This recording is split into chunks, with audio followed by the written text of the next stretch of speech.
제가 그 광화문에서 세월호 천막 마지막 철수하는 날 미사한 적이 있었는데, 그때 이후로 이렇게 서울 바닥으로 나와가지고 미사하게 될 거라고는 생각을 해보진 않았습니다. 그래도 또 때가 되고 또 상황이 허락하면 이렇게 또 우리가 나아갈 곳으로 나아가야 하는 게 그리스도인들의 몫이 아닐까 생각합니다.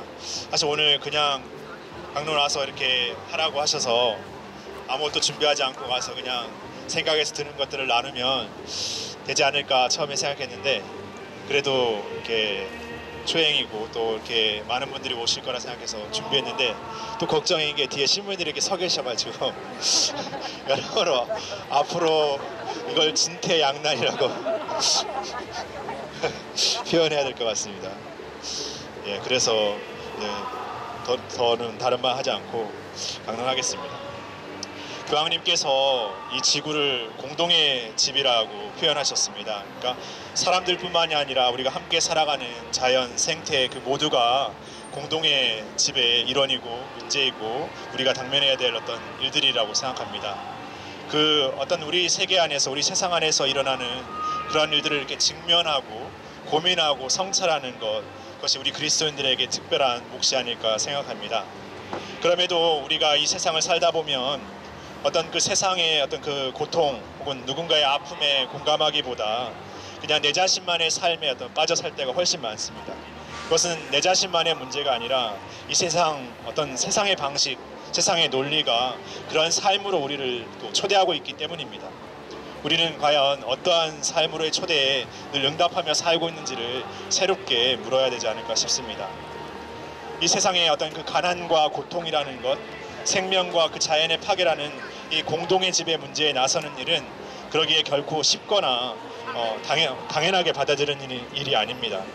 어쩌면 어렵고 힘들고 지치고 온갖 오해와 손가락질을 받을 수도 있습니다.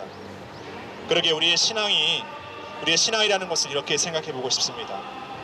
우리의 어떤 선의가 좌절되는 것을 끊임없이 목격하면서도 포기를 잃어버리지 않는 것, 희망을 놓지 않는 것, 거기에서 하느님을 만나는 것, 그것이 우리의 신앙이 아닐까 생각해 보게 됩니다. 오늘 복음에서 예수님과 함께 식탁에 앉은 어떤 이가 하느님 나라에서 음식을 먹게 될 사람들은 행복합니다 라고 말합니다. 이 예수님의 이야기 안에서 많은 사람들은 자신의 처지, 자신의 상황을 이야기하면서 양해를 구합니다. 그래서 예수님은 가난하고 장애인들, 저희 세상에 소외받는 이들을 초대하기 시작하십니다. 그러면서 예수님은 마지막에 이런 말씀하십니다. 처음에 초대를 받았던 사람들 가운데서는 아무도 내 잔치 음식을 맛보지 못할 것이다.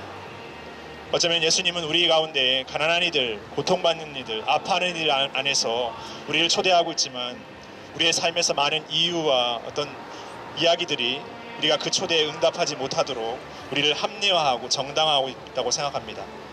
또 우리가 하나님으로부터 이미 받은 것, 선물로 받은 것들에 도취되어서 거기에 만족하고 자족하기 때문에 오히려 그것을 주신 분을 알아보지 못하는 것이라고도 말해볼 수 있을 것 같습니다. 다시 말해 선물에 취해 그 준 일을 알아보지 못하는 것입니다. 그러나 우리는 우리의 어떤 세상에 아파하는 곳으로 언제든 달려갈 준비가 되어 있어야 합니다. 2006년에 미국에서 가디언이라는 영화가 개봉된 적이 있습니다. 해양 응급 구조 요원들의 이야기를 다룬 영화입니다. 거기에서 베테랑이었던 주인공은 많은 이들을 해양에서 이렇게 구조하고 구조하는 일을 했습니다. 그렇지만 어느 날 그 현장에서 동료를 잃게 되고 또 가족으로부터 그런 어떤 현장에 나가는 일들을 하면서 이렇게 가족들과 관계 소원해지면서 가족도 잃어버리고 어떤 동료도 잃어버리면서 굉장한 좌절에 빠집니다. 그랬던 그가 이제 그런 일들을 다 그만두고 이제 다 그만두려고 할 때 그 상관이 그를 이제 해양 구조요원을 키우는 학교로 이렇게 보내게 됩니다. 이제 거기에서 아주 능력이 발군의 실력이 뛰어난 젊은 해양구조요원 지원생을 만나게 되는데, 그는 남들이 세워놓은, 소위 사람들이 이렇게 구조요원으로서 활동하면서 세워놓은 기록들을 깨는데 굉장히 도취되어 있었습니다. 그래서 그 베테랑은 그를 보면서 이 녀석은 세상의 방식처럼 그냥 뭔가 자신의 어떤 성과를 내는 데 익숙해 있는 녀석이라고 생각하고 더 혹독하게 너 자신을 잃어버리고 누군가를 이렇게 구조하기 위해서는 너의 어떤 명예나 어떤 결과에 도취되지 않도록 그렇게 혹독하게 이렇게 가르치기 시작합니다. 근데 그 능력 좋고 실력 좋았던 그 젊은 그 구조원 지원자는 그냥 단순히 어떤 기록을 깨거나 어떤 그런 데에서 그 구조원을 지원한 것이 아니었습니다.